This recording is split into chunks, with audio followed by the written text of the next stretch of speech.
ఏం చేస్తున్నావు తల్లి? కింద కూర్చున్నావు. ఇక్కడ ఎక్సలేటర్ కడుతున్నా సైడ్ కి. అక్కడ కడితే నువ్వు ఎట్లా దొక్కొస్తుంది? ఎట్లా దొక్కుతావు? కింద పెట్టుకుంటే బెస్ట్ కదా.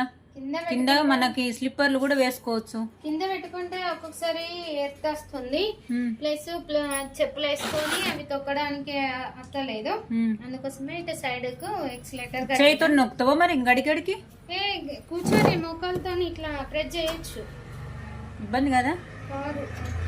ప్రెస్ చేసి చూద్దాం. ఫ్రీగా ఉందా? ఇట్లా ఫ్రీగా ఉంది. మనం ఇప్పుడు కాలుతో నొక్కిన దానికంటే మోకాలతో నొక్కితే కరెక్ట్ ఉంటుందారా? ఓకేనా అట్లా? ఓకే. ఈ ట్రిక్ ఎవరికైనా యూజ్ అయితే యూజ్ చేసుకోండి ఫ్రెండ్స్. నాకు ఈ ఐడియా బాగా అనిపించింది.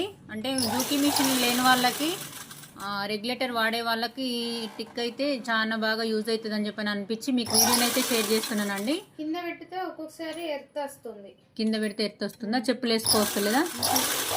ఓకే అండి. ఈ వీడియో ఎవరికైనా యూజ్ అయితే, ఎవరికన్నా కావాలి అని అనుకుంటే షేర్ చేసుకోండి. మన ఛానల్ని సబ్స్క్రైబ్ చేసుకోండి. ఓకే అండి, థ్యాంక్ యూ.